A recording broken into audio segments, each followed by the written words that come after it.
Yeah, let's freestyle it. I don't know what to talk about. Sit down. I need to make sure my posture is good. Your posture is good. So I don't look bad. Okay. Wait, I don't know what to talk about. Hey, what's up, everybody? It's Clifford. We're doing a little MBTI interaction video today. Yes, we are. I am an INFJ. I am .. Well, I am like an ENTP according to the MBTI thing that I've tested, but I have never taken the official test, but he says he has. So. Yeah, I've taken the official test. I paid $100 for it, and I turned out to be an INFJ. Mm-hmm. So I am super intuitive, apparently, and I can see through your soul, through your eyes. So don't lie to me, because I will know. Mm-hmm. Yeah, I can read people pretty well too sometimes. Only people who I know. But yeah, that's pretty much it. So in order to keep this video organized, I found that the best way to do this would be to just go through our letters one by one and do a comparison. So if you didn't know, MBTI goes by 4 letter combinations. You can either be introverted, extroverted, intuitive, sensing, feeling, judging, or... What's the other one? Intuitive? Feeling, thinking. Yeah. Feeling or thinking, that's the third one. Judging and perceiving is the last one. Mm-hmm. I'll do a little thing on the bottom. Oh, okay, that'd be cool. So when we first started talking to each other, she said that she was an ENTP, / ESTP, because her sensing and intuitive part of her is kind of like in the middle. And I see that from her quite a bit too. I see that sometimes she does have sensor qualities. Tendencies, yeah. Like she really likes to travel, and that's like a really sensor type of deal there. Mm-hmm. And when she eats, she gets really quiet because she's like sensing the food in a way. Like she has introverted sensing. So more like thinking though. I'm thinking. There's a lot that goes through my head. Oh, like are you not thinking about the food at all? No, I'm just thinking. Thinking about other stuff? Yeah. Oh, that's strange. Okay. That's kind of weird. When I eat, I really think I concentrate on when I eat. Like I'll talk to my parents about how I feel about the food, and my parents will tell me what they feel about the food, what the texture is, the taste, everything. Yeah.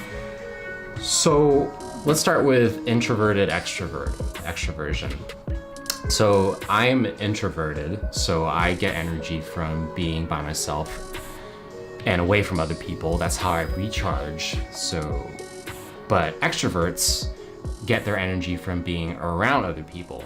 They get kind of depressed when they're by themselves a lot, whereas I kind of get really happy when I'm by myself for a little bit of time. Of course, all people need to be around other people, and all people need alone time, but mm-hmm. It's the opposite for different types. I experience it, by the book. Like if I have time by myself, mm-hmm.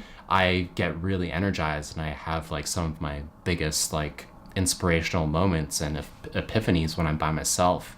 But I think I don't know if that's the same for extroverts. Like, where do you get your epiphanies? Like, where do you make the most discoveries about yourself and other people?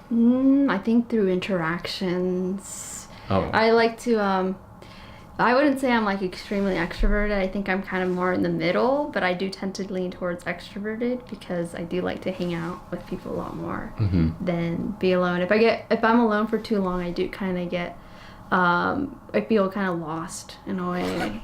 So I like to be around people. I love hanging out with my friends. I used to hang out with my friends all the time, but not so much anymore because they're busy. Oh, wow. Yeah, I feel, so I just through my observations, I've found that extroverts need to have an outlet to share their thoughts and their feelings and what they're going through. They need to put it out into the world, whereas introverts, we don't really need to do that. Like if we feel something, we're perfectly fine keeping it to ourselves and just having it never be known by anybody else. Whereas I feel like extroverts more than often will want to share their thoughts and feelings if they can. But of course, like, everybody has their secrets and things that they keep to themselves and choose not to share with other people. But I feel like extroverts really, they really enjoy, like, don't you sometimes, like, you have a feeling and you just want to push it on somebody, like you need somebody to know?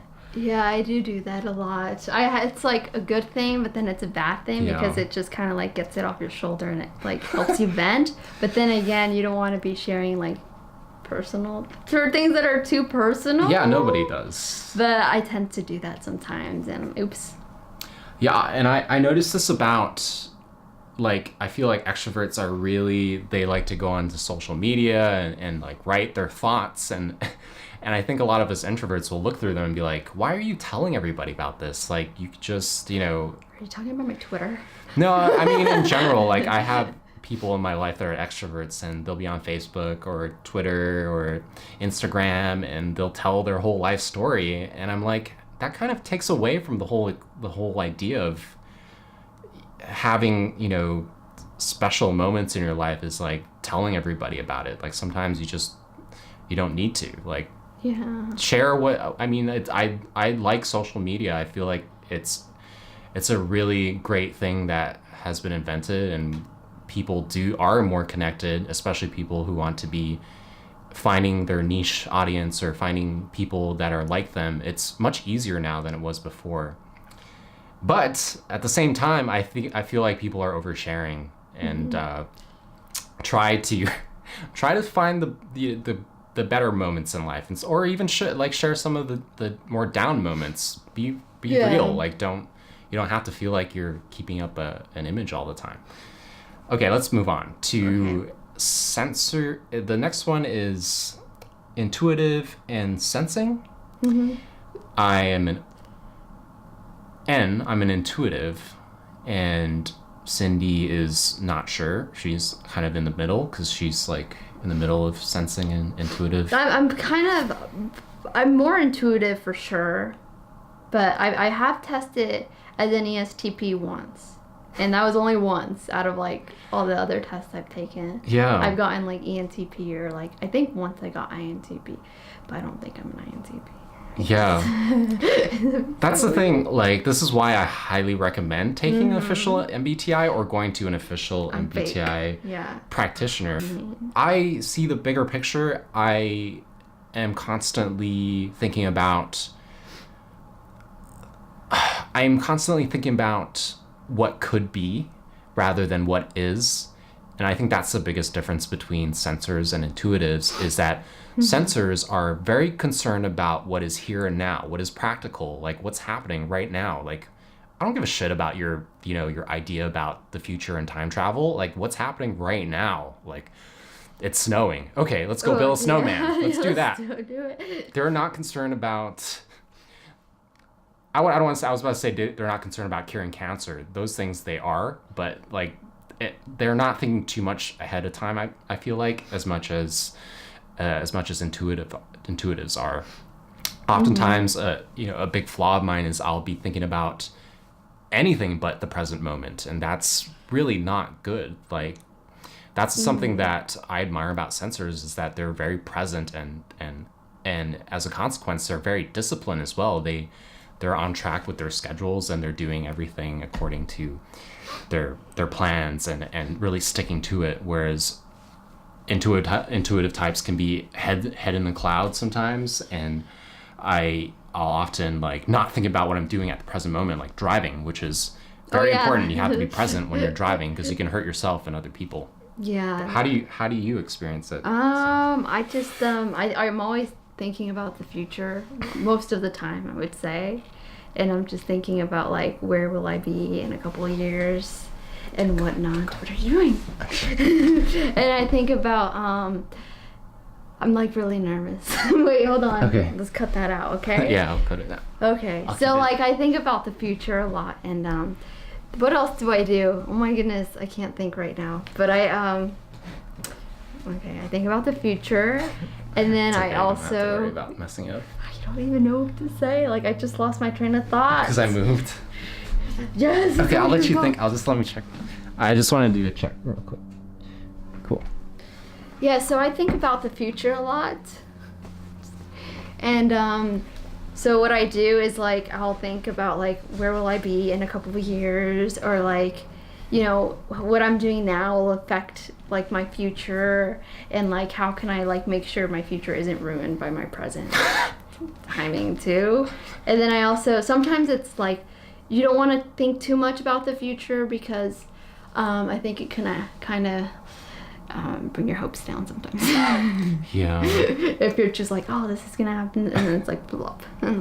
Have you experienced that before? I have. Oh, thinking about the future, And then, like like, the consequences. No, actually, and you expect something to happen. And it doesn't happen. Yeah. Yeah, like I disappointing. will literally plan a conversation in my head. I used to do that a lot. Like I would before I was more around a lot of people and socializing more, I would have times where I would like and this is me being totally open. Like if I wanted to have a conversation with a girl and I was like, I don't know what to say, and I'll like plan. Have you ever done that to me? No, I actually haven't with you. Wow. I will literally plan out the conversation. I'll be like, okay, so I'm gonna say hey, and she's gonna say, what's up? And I'll be like, so how about that episode of that anime that you saw last night? And that's like literally what I would go through.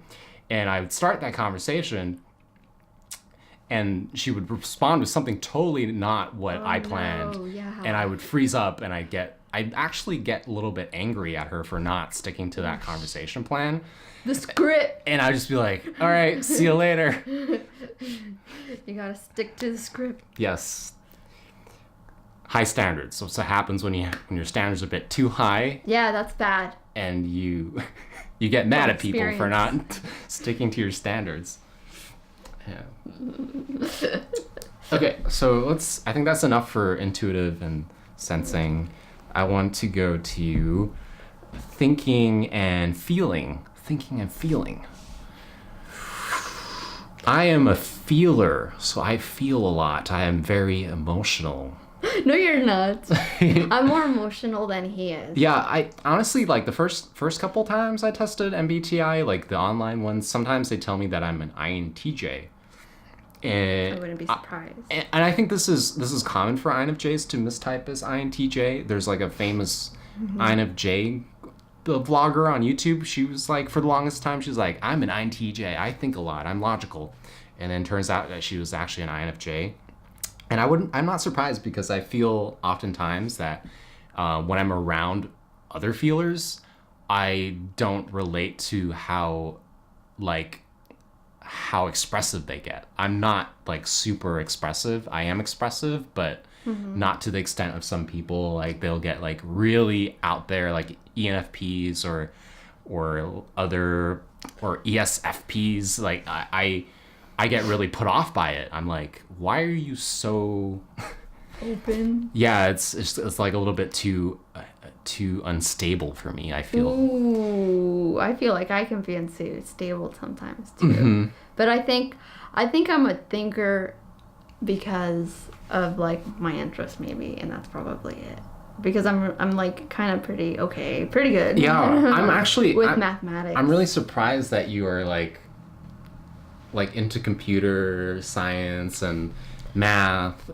You don't. Well, math because that's like the only thing I'm good at. Just kidding. Yeah, that's the thing that I noticed about ENTPs, and if she really is an ENTP, we don't know yet. But if she is one, this is something that I've noticed a lot about ENTPs is that they could be very expressive and can express emotions very well, but their interests just completely put you off because I mean I have ENTP friends who are into physics and math and science, but when I'm just socializing with them, they're very expressive. Like almost if I didn't ask them, I would think that they were feelers. Maybe we all are. We're all like ENFPs or INFPs. Yeah, maybe this whole thing is fake. There's no such thing as MBTI. We're just like, putting ourselves into boxes because we feel cool now. Wait, but I heard that like people who like test as intuitive types only test as intuitives because they want to feel unique. So when they like select an answer, they want to That was a fake laugh. pick the most that like sounds cool. Yeah, maybe. So there's a lot of mistyped people. Yeah, if you ever take the MBTI test, and I'll probably drop a link down below, take it, I'll put this I'll give you a link to this too. There's a cognitive functions test, which might be better than the other MBTI test quizzes out there. Just like when you take the test, don't say what you think other people will think will be cool, or don't try to impress anybody about it. It's not about impressing anybody. There's no better personality type. It's all equal, in my opinion. It's just different. Just be completely honest with your answers. Because if you're honest about it, that's only going to help you. That's the only thing that matters. When you understand your personality type, you can utilize it and maximize your potential as a human being. This is why I'm a champion of this thing. If you know your personality type, you know what your strengths are and your weaknesses are, and it's put into a science for you, and you can use that to your advantage. Most people don't know about this. Most people don't give a shit. And I feel bad for them. I feel like I might be a merge of things. What? I think I might be a merge of things. Oh. Yeah. What does that mean? Like I'm like a couple of them. Like different personality types? Maybe. I don't know. I've taken the test several times and I try to be as authentic, and I always get ENTP, and I'm kind of like disappointed because I've always not always, but there's been times where I was like, I wish I was an ENFP because I want to be like, Yeah. Oh man, that just made it awkward. No, like I definitely agree. Like I for the longest time, I didn't relate to the INFJ personality type as much as I did relate to INFP personality types. And I secretly was like, I want to test as an INFP because that's going to confirm a lot of things that I feel about myself. Honestly, a lot of pop culture that I like, movies and books and things like that, are very INFP heavy topics and INFP heavy thoughts and feelings, etc. I guess it's because I like the arts, and INFPs tend to be in that area more, so I'm like relating to that more because of the creativity aspect. INFJs are not necessarily artists most of the time, so I think there's some sort of crossover there. And if you want to go deeper into this, there's Enneagrams, which will also get you closer to what you actually are. But now we're just going to talk about MBTI. Yeah, that stuff is interesting. I want to move on to the last personality letter. Ooh, We're going to talk about the one I most identify with. Yes. She didn't want to do this video. She's like, okay, wait, I'll do it. I was nervous, okay? I was nervous. It's not that I didn't want to do it. I get kind of nervous. So last letters are judging, perceiving. I am totally a judger. I think I'm OCD as well. I'm pretty sure I have some sort of version of OCD. I will literally make sure everything's aligned before I leave. Well, not too intensely, but I will do little things like if I leave, like I'm about to leave my apartment and I see that my jacket is slightly askew, I will straighten it before I leave. I'll literally go back to my room after I've walked down the hallway to my elevator, go back, turn around, go back into my room and straighten my jacket and then leave. I will also leave my apartment and I'll think about whether or not I left the stove on quite a bit.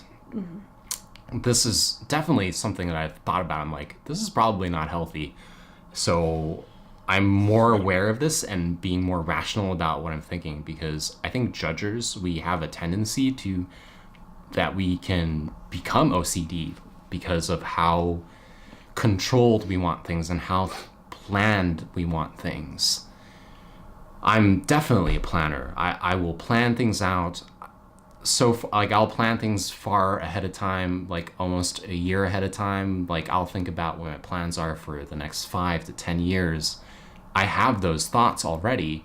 I'm thinking about those things quite a bit, thinking down the line all the time to the future. But in the near future, I will think about for my day how I'll plan out. I'll definitely plan out which activities I'll be doing, or what my schedule looks like, and planning everything out accordingly. I think for me, well, I'm a perceiver, and it's very evident in my day-to-day life because I have some tardiness problems that I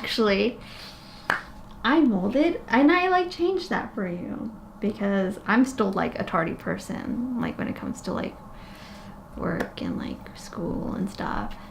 Test. But that's one of and then I always put things to the last minute because I feel like that's when I have the best concentration on homework and I do that too. And stuff too. Really? Yeah, I'll start on things way ahead of time, but I won't be very productive on it. But I still will start things ahead of time. I'll tell myself that I'm actually doing it, but I'm not. I'll take out when I was in school, I will take out my textbook and study for an exam a week ahead of time, but I will literally open it up and not take in any information. But I lied to myself that I was actually studying. So you were trying to trick your mind. Yeah. Just kidding. Okay, so that's really interesting because I do that. Well, not to that extent. I open the book, Yeah, so this is probably something that's pretty common with college kids. You'll open up your textbook, you'll put in your earphones and your iPod or whatever, you'll play some music, and then you have your textbook open in front of you, and you end up browsing YouTube videos for 20 minutes. Whoa. And get nothing done. Or you go on your phone. Extreme. That's literally how many people's lives are these days when you're in school. You're not... Yeah, I'm not a big believer of books. Anyway, I won't talk about that today. Wait, what was I going off on? You're talking about your perceiving. Oh, yeah. So basically, that's basically it. I feel like I can be judging sometimes, as I like to know what's going on too, and I think you know this. About what? Me. That I like to know judge what's you? going on. No. Oh, yeah. Kind of But how's that a judger perceiver quality? Or isn't it? To judge? Now you have me thinking. Well, want to know what's the next step. Kind of. You know what I mean? I'm not too spontaneous. Oh. If that makes sense. Because perceivers tend to be spontaneous, but I'm not super spontaneous. Oh. Huh. So I like to know what's happening, what's this. When I go on trips, there has to be something. It has to be planned out. If not, I get really stressed out. And if you ask my family members, I can probably be a pain when traveling because I'm very we have to do this, we have to do this. And then if it's not going according to plan, that's when I start getting stressed out and I get very angry sometimes. Do you think that's an ENTP quality to plan some stuff out? I don't know. I have no idea. Huh, that will be a mystery for now. Never know, question mark.